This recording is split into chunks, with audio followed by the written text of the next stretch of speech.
Hello everybody, Pascal here from Neutrality Studies and Halo semuanya, Pascal di sini dari Neutrality Studies. Dan kami punya kabar tentang pertemuan yang diusulkan antara Donald Trump dan Vladimir Putin. Kemarin, masih ada gagasan dari pihak Amerika bahwa pertemuan itu akan menjadi pertemuan trilateral dengan Tuan Zelensky, atau bahwa pertemuan trilateral akan mengikuti pertemuan bilateral. Sekarang kita sudah tahu lebih banyak tentang hal ini. Kemarin, saya sendiri belum benar-benar bisa mempercayai kabar ini, karena kami juga belum mendapat konfirmasi yang jelas dari pihak Rusia. Tapi, betapa bedanya beberapa jam saja, karena kemarin sekitar tengah hari waktu Moskow, yang berarti malam di sini, kami akhirnya mendapat konfirmasi dari pihak Rusia, antara lain dari Tuan Ushakov, seorang ajudan langsung Vladimir Putin.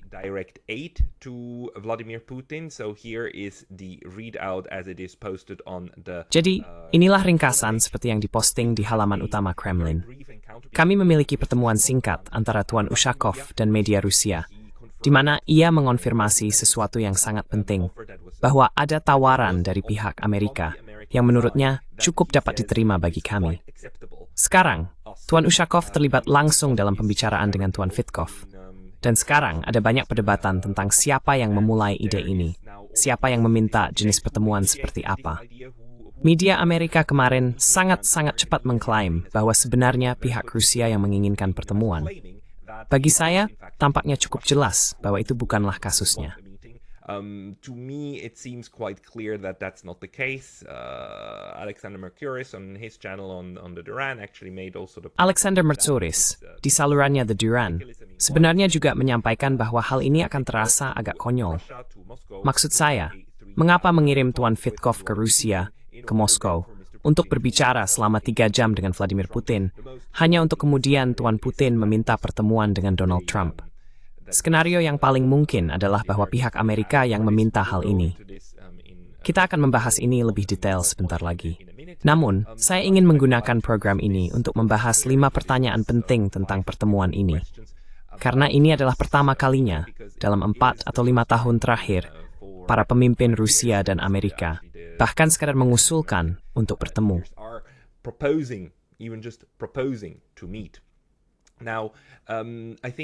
Sekarang, menurut saya, bagian yang paling penting adalah, pertama, kita memang memiliki prospek tentang sesuatu yang ditawarkan kepada Rusia. Setidaknya mereka mengatakan demikian. Dan ringkasan dari Tuan Ushakov ini ingin saya bahas secara rinci dengan Anda. Karena menurut saya ini adalah jenis laporan yang paling dapat dipercaya tentang apa yang juga bersedia ditampilkan secara publik oleh Rusia mengenai pertemuan puncak tersebut. Jadi, penasihat Presiden Yuri Ushakov mengatakan, pertemuan ini berlangsung dalam suasana yang profesional. Dan di sini, dia berbicara tentang pertemuan antara Tuan Vitkov dan Tuan Putin. Dan pertemuan ini cukup konstruktif. Kedua belah pihak dapat merasa puas dengan hasil ini.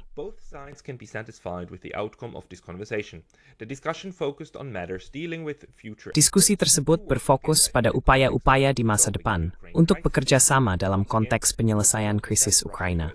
Sekali lagi, dicatat bahwa hubungan Rusia-AS dapat ditempatkan pada dasar yang sama sekali berbeda dan saling menguntungkan, yang akan sangat kontras dengan perkembangan hubungan tersebut dalam beberapa tahun terakhir. Nah, itu cara yang cukup menarik untuk mengatakannya. Saya ingin menunjukkan bahwa dia mengatakan percakapan itu berada dalam konteks dan berputar di sekitar krisis Ukraina, tetapi mereka juga membahas hubungan AS-Rusia. Jadi, ini mungkin cukup penting, karena bisa juga memberi kita petunjuk tentang apa yang mungkin ingin dicapai Rusia dengan pertemuan puncak tersebut saat ini.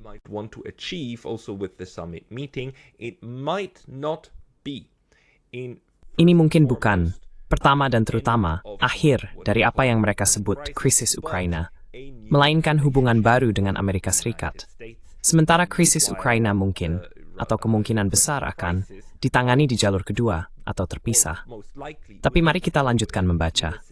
Mengenai agenda Ukraina, atas usulan Amerika Serikat, telah ada kesepakatan prinsip untuk mengadakan pertemuan bilateral tingkat tinggi dalam beberapa hari mendatang, yang berarti pertemuan antara Presiden Vladimir Putin dan Donald Trump. Jadi Tuan Ushakov mengklaim bahwa Amerika Serikatlah yang mengusulkan hal ini. Bersama rekan-rekan Amerika kami akan segera mulai bekerja pada parameter spesifik pertemuan ini, dan tempat pelaksanaannya. Parameters of this meeting and its venue. Basically, the venue has also been coordinated. Pada dasarnya, tempat acara juga sudah dikoordinasikan, dan kami akan mengomunikasikan hal ini sedikit nanti.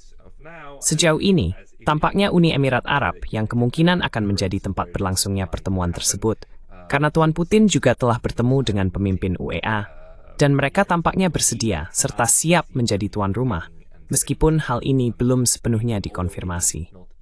Mengenai opsi untuk mengadakan pertemuan trilateral, yang entah kenapa kemarin menjadi bahan spekulasi di Washington, perwakilan AS hanya menyebutkannya saat pertemuan di Kremlin. Namun, tidak ada pembahasan khusus mengenai topik ini.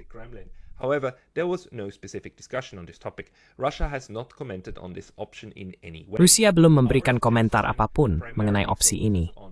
Saran kami terutama berfokus pada persiapan untuk pertemuan bilateral dengan Donald Trump. Kami meyakini bahwa memastikan pertemuan ini sukses dan menghasilkan hasil nyata adalah hal yang paling penting. Semua orang sudah tahu bahwa Donald Trump telah berbicara dengan beberapa mitra Eropanya melalui telepon untuk membahas isu-isu ini setelah laporan Steve Witkoff disampaikan kepadanya. Perlu dicatat dalam hal ini, bahwa Jeffrey Motenby dari mitra dekat dan teman-teman kami kalau mengiran komunikasi relevan untuk tahu mereka thought Yeflis Jeeves van pertemu dengan Steve Witkoff. Discussed during the meeting with Steve Witkoff. Let me point out that most likely the Izinkan saya menunjukkan bahwa kemungkinan besar pihak-pihak yang dimaksud di sini adalah Tiongkok, mungkin juga Belarus, dan teman-teman terdekat Rusia. Namun saya pikir ini menunjukkan bahwa Rusia segera memberi pengarahan kepada Tiongkok. Karena kita tahu betapa pentingnya hubungan antara Rusia dan Vladimir Putin dengan Tiongkok. Dan bahwa setiap negosiasi semacam itu pasti bukan dikoordinasikan, tetapi diinformasikan kepada Beijing untuk meyakinkan Beijing tentang apa yang akan terjadi. Hal terakhir yang diinginkan Rusia adalah menimbulkan keraguan atau kecurigaan apapun di Tiongkok tentang langkah yang akan diambil ke depan, atau tentang kerjasama mereka, yang secara alami bukan bergantung, tetapi juga dipengaruhi oleh apapun yang dinegosiasikan Rusia dengan Amerika Serikat. By anything that Russia negotiates with the United States. Let's not forget the United States is trying to break. Jangan lupa bahwa Amerika Serikat sedang berusaha memecah Rusia dan Tiongkok. Di masa lalu, AS sudah mencoba mengatakan kepada Tiongkok bahwa mereka harus sepenuhnya mengubah hubungannya dengan Rusia agar bisa memiliki hubungan yang lebih baik dengan Washington. Dan wajar saja jika Beijing beranggapan bahwa Amerika akan mengatakan hal yang sama kepada Rusia, bahwa mereka perlu mengubah hubungannya dengan Tiongkok agar bisa memiliki hubungan yang lebih baik dengan AS. Saya rasa kecumi ini adalah sesuatu yang kelangkau paying Rusia angkrimici dengan Tiongkok. Paragraf detikis Miss Warren Ushakov. Last paragraph on what Ushakov said. Next week was suggested as a possible. Minggu depan diusulkan sebagai kemungkinan waktu untuk mengadakan pertemuan. Tetapi karena upaya untuk mempersiapkan acara penting ini baru saja dimulai untuk kedua belah pihak, sulit untuk mengatakan berapa lama persiapan akan berlangsung. Meski begitu, opsi untuk mengadakan pertemuan ini pada suatu waktu minggu depan tetap ada. Dan kami memandang hal ini secara cukup positif. Jadi, ini adalah pernyataan yang sangat positif. Dengan nada positif dari pembantu utama Vladimir Putin. Vladimir Putin sendiri, beberapa jam kemudian, juga memberikan konferensi pers singkat dalam konteks pertemuan dengan pemimpin UEA. Dan tentu saja, seperti yang bisa Anda lihat di sini, para wartawan langsung menanyakan ke Vladimir Putin tentang rumor pertemuan ini. This rumored meeting. Question: given the recent news about your upcoming meeting with President Trump. Pertanyaan: mengingat berita terbaru tentang pertemuan Anda yang akan datang dengan Presiden Trump, siapa yang menginisiasinya? Presiden Putin dengan sangat diplomatis menjawab, kedua belah pihak menyatakan minat. Pada titik ini, siapa yang menghubungi lebih dulu sudah tidak relevan lagi. Saya berasumsi, juga dalam konteks pernyataan Ushakov, bahwa pada akhirnya kemungkinan besar Amerika Serikat yang menginisiasi atau meminta pertemuan ini. Tetapi, Vladimir Putin saat ini berusaha sebisa mungkin untuk menghindari mempermalukan Donald Trump atau melemahkan posisinya. Oleh karena itu, ia sendiri akan menahan diri untuk tidak menjawab pertanyaan ini. dan saya setuju dengan itu. Untuk hasil konkret yang mungkin diharapkan Rusia, hal ini memang sudah tidak penting lagi.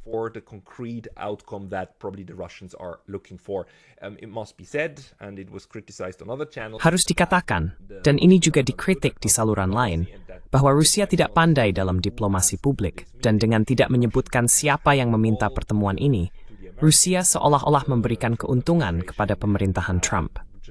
Sekarang pemerintahan Trump akan mengklaim bahwa itu adalah permintaan Rusia, dan media AS sekarang mengklaim, dan para neokonservatif AS juga mengklaim, bahwa ini adalah perdamaian melalui kekuatan. Dan semua ancaman sanksi yang sangat berat, tarif perdagangan dengan Tiongkok dan India sebenarnya berhasil. Entah, it's Rusia lah yang das Spitzenta Perdito. It is the Russians that are coming to the negotiating table. And yes, this kind of narrative. Dan ya, narasi seperti ini. Kami menang, mereka kalah, karena mereka memohon untuk bertemu. Ya, narasi itu sekarang sudah beredar di blogosfer dan media arus utama. Tapi saya menafsirkan ini bukan sebagai masalah bagi kepemimpinan Rusia. Mereka sama sekali tidak peduli dengan opini publik di Barat. Karena opini publik terhadap Rusia sudah berada di titik terendah selama hampir 1 dekade dan hanya semakin memburuk dalam 3 atau 4 tahun terakhir. Kemais Bowistai Hastuduital. Nutmingkaruse Tituwisahanyu. Kumkukumbese, yang lebih penting memperfro mis, matekek tidak udvopunen for CC Donald Trump. Any way, shape, or form undermine the position of Donald Trump.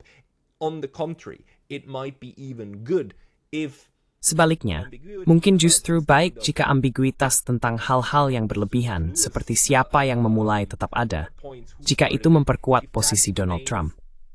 Karena jika ada seseorang di planet ini yang memahami batas kekuasaan Presiden AS, mungkin itu adalah Presiden Rusia sendiri, yang berulang kali mengatakan bahwa sangat sulit untuk bernegosiasi dengan pemimpin AS manapun. Dia telah bernegosiasi dengan banyak dari mereka, karena mereka mengatakan satu hal, Islamitas pakot untuk kuan suatad, meaning stemba, remas sembali sering orang tung dasihiam, rind, and grind to mingtas durian. With the black neckties, and then they changed their tune. So, Vladimir Putin is Jadi, Vladimir Putin sangat menyadari bahwa Donald Trump hanyalah satu roda dalam mesin yang bernama Amerika Serikat. Dia adalah roda yang penting, sangat penting. Tetapi secara alami, Anda tidak ingin melemahkan kekuatan roda itu jika Anda berpikir bahwa Anda mungkin bisa memanfaatkannya untuk mencapai tujuan yang menguntungkan, bukan? Jadi saya menafsirkan jawabannya di sini sebenarnya sebagai upaya untuk memperkuat posisi Donald Trump. Karena ada harapan, mungkin bukan ekspektasi, tapi harapan bahwa sesuatu yang positif bisa muncul dari proses ini. Dan saya ulangi lagi, Vladimir Putin, sama seperti Xi Jinping, adalah orang-orang yang tidak berpikir dalam judul berita. Mereka berpikir dalam proses. Apa itu proses yang menguntungkan, dan apa itu proses yang merugikan.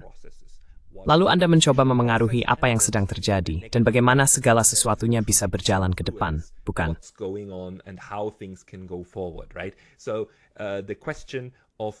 Jadi pertanyaan tentang siapa yang memulai, siapa yang meminta, memang menarik perhatian dan mungkin penting bagi orang-orang untuk mengklaim kemenangan kecil ini. Tapi itu bukan fokus utama Rusia. Pertanyaan berikutnya diajukan kepada Vladimir Putin.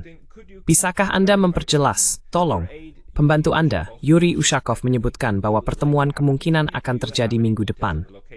Apakah Anda punya detail tentang lokasinya, bahkan hanya petunjuk? Kami memiliki banyak teman yang bersedia mengatur acara seperti ini. Salah satunya adalah Presiden Uni Emirat Arab. Tempat pastinya masih diputuskan, tapi UEA akan menjadi salah satu opsi yang cocok. Jadi belum jelas, tapi sepertinya UEA mungkin akan menjadi tempatnya.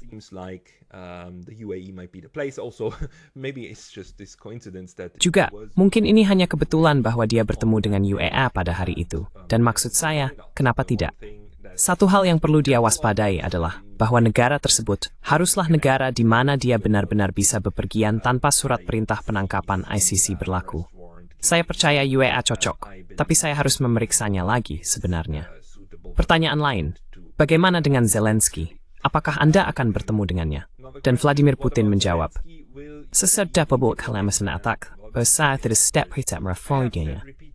Prinsipnya itu mungkin, tetapi harus ada beberapa syarat yang dipenuhi terlebih dahulu. Sesungguhnya, kita masih jauh dari titik itu.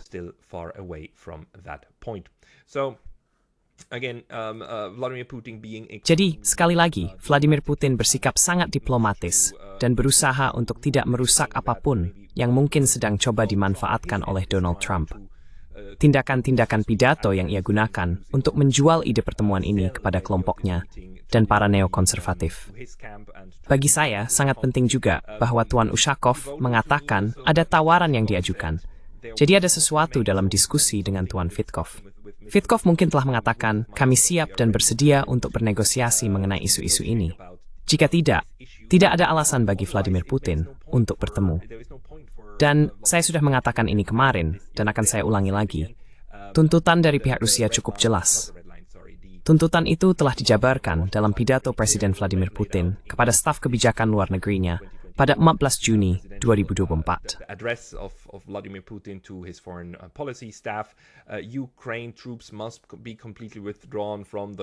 Pasukan Ukraina harus sepenuhnya ditarik dari Donetsk, Lugansk, Zaporizhia, dan Kherson sesuai dengan batas administratifnya. Selain itu, harus ada komitmen bahwa Ukraina tidak akan bergabung dengan NATO. Sekali lagi, saya tegaskan bahwa kesepakatan yang dicapai saat itu sebenarnya disebut sebagai kesepakatan tentang netralitas dan jaminan keamanan untuk Ukraina.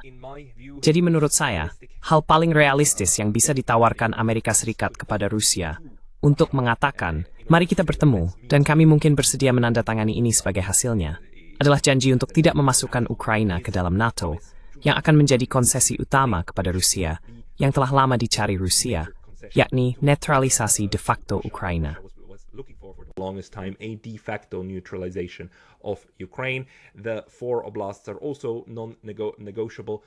Keempat oblast tersebut juga tidak bisa dinegosiasikan, tetapi proses untuk mencapainya mungkin adalah sesuatu yang kemungkinan bersedia didiskusikan oleh Rusia. Mungkin, jika janji seperti itu dibuat oleh kedua belah pihak, maka kita bisa melihat adanya proses menuju gencatan senjata dan kemudian proses menuju penyelesaian krisis Ukraina. Namun sekali lagi, krisis Ukraina adalah sesuatu yang telah berulang kali dikatakan oleh pihak Rusia, dan itu juga merupakan bagian dari komunike ini. Bukan satu-satunya isu yang mereka pertimbangkan ketika bernegosiasi atau berbicara tentang kemitraan atau hubungan dengan Amerika Serikat. Hubungan AS-Rusia adalah sesuatu yang juga ingin dikerjakan Moskow secara terpisah dari perang di Ukraina. Dengan proses tersebut, reaksi sanes satu ingin berais diskusi dengan AS.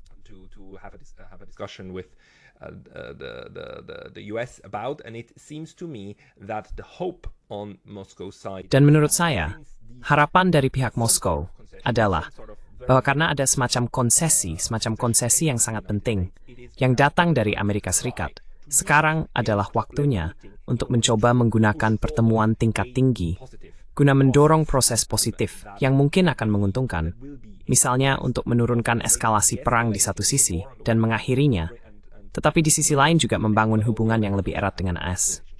Saya harus katakan, orang kadang berpikir bahwa Rusia bisa saja menang di medan perang, dan saat ini Rusia memang sedang unggul di medan perang. Tetapi, ada perbedaan besar antara memenangkan pertempuran, memenangkan perang, dan kemudian juga memenangkan perdamaian. Hanya sampai ke Kiev, atau hanya sampai ke Dnipro, hanya mengalahkan tentara Ukraina. Bahkan jika itu adalah tentara NATO, melakukan itu saja sudah merupakan hal yang sulit untuk dicapai. Tentara Rusia saat ini sedang menuju ke sana, perlahan tapi pasti. Tetapi mencapai kondisi di mana Anda kemudian bisa benar-benar meletakkan senjata untuk selamanya. Dan juga tidak terjadi perang gerilya, serta Barat tidak menyelundupkan senjata kecil ke Ukraina Barat, dan serangan bunuh diri ke kantor polisi. Mencegah semacam Afganisasi Ukraina, sangatlah menjadi kepentingan Rusia. Dan itu sangat sulit dicapai, atau hampir mustahil di negara sebesar Ukraina, bahkan dengan seluruh kekuatan militer Rusia.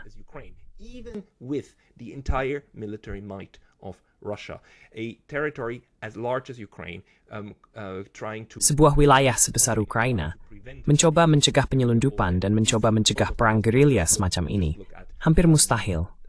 Lihat saja bagaimana Hamas di Gaza masih bisa mendapatkan dan menggunakan senjata. Meskipun hanya serangan kecil, meskipun mereka tidak memenangkan perang melawan Israel, fakta bahwa mereka masih bisa memiliki senjata dan amunisi, bertempur bukan hanya melawan Israel, tetapi juga Amerika, menunjukkan betapa sulitnya, bahkan bagi militer, dengan kekuatan dan kendali luar biasa atas suatu wilayah, untuk menaklukkan perang gerilya. Mencegah hal itu terjanting bagi kepentingan Rusia. Dan itu adalah sesuatu yang perlu dinegosiasikan, setidaknya sampai batas tertentu. Sekarang, di pihak Amerika, mencegah kehilangan muka total akibat kehilangan Ukraina, dari insentif Donald Trump agar Ukraina tidak menjadi Afghanistan versinya, dan kehilangan Ukraina, juga merupakan insentif yang sangat besar. Afghanistan and having lost Ukraine is also an overwhelming incentive.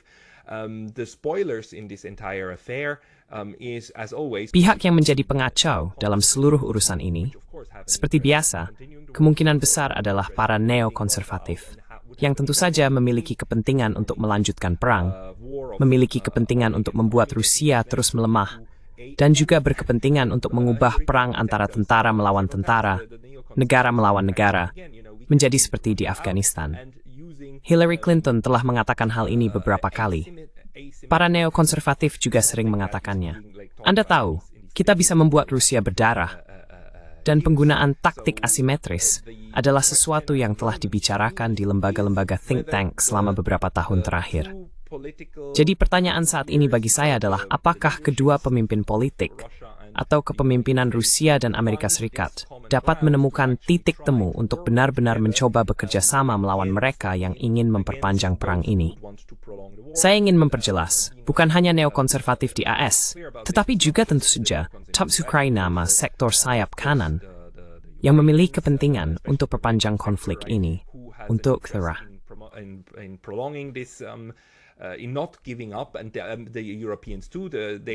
Dan orang-orang Eropa juga. Semua dari mereka, omong-omong, sedang panik sekarang. Mereka panik karena kenyataan bahwa tidak ada yang menginginkan mereka di meja perundingan. Bahwa Donald Trump bersedia untuk hanya melakukan pertemuan bilateral, tanpa orang Eropa di meja, tanpa Zelensky di meja. Mereka benar-benar kembali dikucilkan. Dan tentu saja inilah yang terjadi. Karena di sini kita memiliki dua negara adidaya yang berbicara satu sama lain dan benar-benar mempertimbangkan untuk menciptakan sebuah kerangka kesepakatan yang nantinya tentu saja akan membutuhkan banyak negosiasi detail. Tuan Putin sudah memberi isyarat tentang hal itu. Tapi tampaknya dia bersedia, Tuan Putin bersedia untuk sekarang mempertimbangkan ide pertemuan langsung guna mencapai kerangka yang akan mendorong proses ini maju. Dan orang-orang Eropa panik.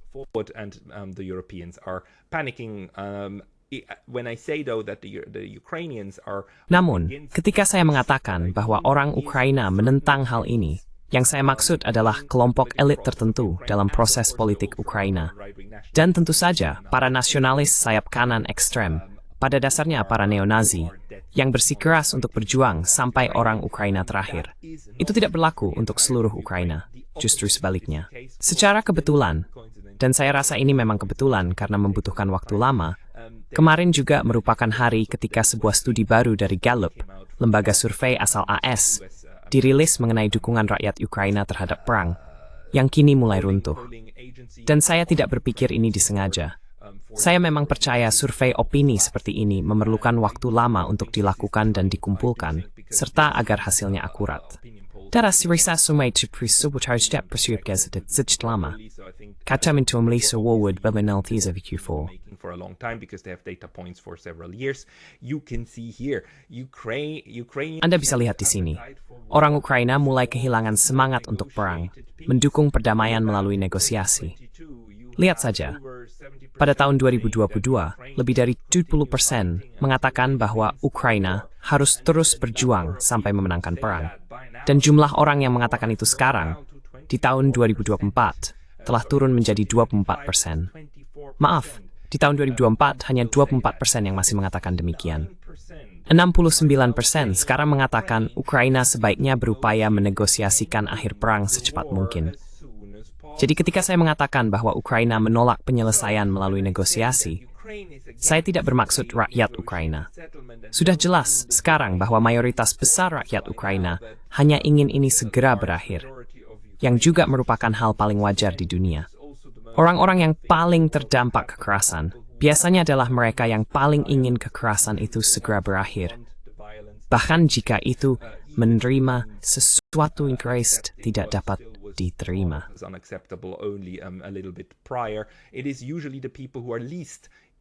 Biasanya, orang-orang yang paling tidak terdampak oleh kematian dan kehancuran justru yang paling agresif.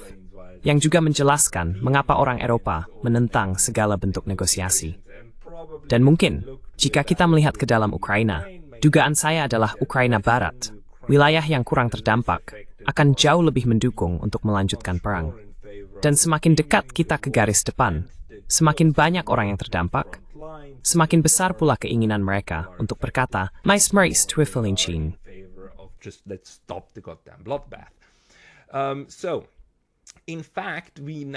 Jadi, faktanya, kita sekarang memiliki konstelasi, setidaknya di lapangan, bahwa jika ini berlanjut, dan jika kita memiliki semacam proses, yang pada akhirnya juga akan mencakup, katakanlah, pemungutan suara rakyat di Ukraina, sebuah referendum untuk melegitimasi apapun yang akan terjadi selanjutnya. Misalnya, jika Amerika dan Rusia sepakat bahwa keempat oblast ini sekarang menjadi milik Rusia, dan Ukraina harus menerima hal ini, lalu rakyat Ukraina diminta memilih dalam referendum nasional apakah akan menerima perubahan perbatasan tersebut atau tidak. Secara resmi, kita mungkin berada dalam situasi di mana mungkin mayoritas orang benar-benar akan memilih terhadap usulan seperti itu, demi tidak memperpanjang perang.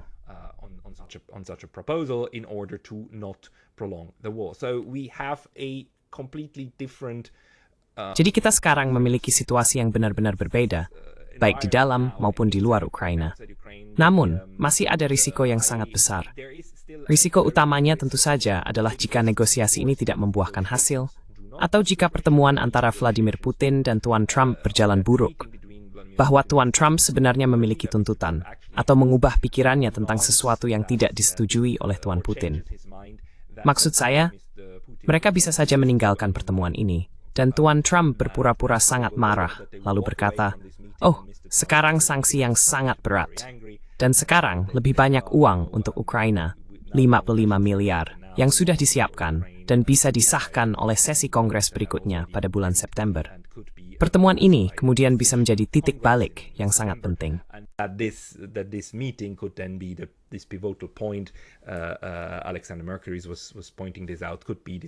Alexander Mercury menyoroti hal ini. Bisa jadi peristiwa penting ini akan dijual kepada basis pendukung Trump dengan gagasan bahwa, "Oh, Rusia memang tidak mau memberikan apapun. Rusia memang tidak mau mengakhiri perang. Dan jika pertemuan ini berakhir buruk, maka jelas inilah cara Amerika akan membingkainya. Dan hal ini bisa dijadikan pembenaran untuk eskalasi lebih lanjut." Namun pada titik ini, saya harus mengatakan bahwa fakta bahwa Rusia bersedia mengambil risiko tersebut, dan bahwa Rusia bersedia mencoba lagi untuk bernegosiasi dan mengadakan pertemuan dengan Donald Trump, bagi saya berarti bahwa dari segi proses, mereka memang berpikir bahwa ini akan atau mungkin berkontribusi pada sesuatu yang baik, meskipun bukan penghentian perang dalam waktu dekat, tetapi sesuatu yang positif menurut Moskow bisa saja terjadi. Semua ini dilakukan sambil tetap memberi pengarahan kepada Tiongkok, tetap memastikan bahwa realitas di medan perang, realitas di medan pertempuran, tidak berubah menjadi merugikan mereka.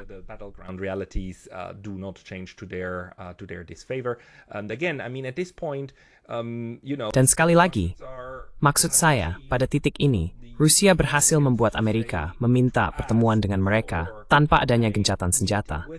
Maksud saya, Rusia mengatakan tidak akan ada gencatan senjata. Kami bersedia berbicara, kami bersedia duduk bersama, tetapi kami akan melakukan keduanya secara bersamaan. Kami akan melanjutkan pendekatan militer, seperti yang telah kami lakukan, dan kami siap untuk melakukan diplomasi. Justru, Amerika mengatakan bahwa gencatan senjata harus terlebih dahulu, baru kemudian perang. Itu hal berubah.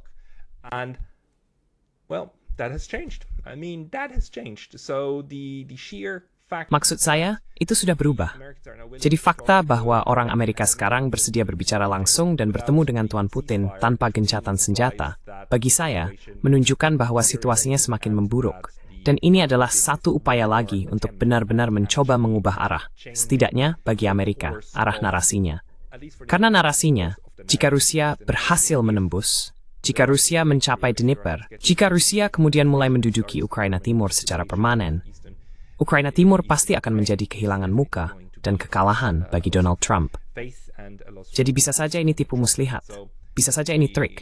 It might be a ruse, it might be a trick. It is possible that the United States and that Ada kemungkinan bahwa Amerika Serikat dan pemerintahan Trump sedang memainkan trik lain, trik diplomatik lainnya, karena mereka memang sering melakukannya. Pikirkan tentang Iran. Pikirkan bagaimana mereka pura-pura bernegosiasi, padahal sebenarnya sedang mempersiapkan serangan. Itu mungkin, sangat mungkin.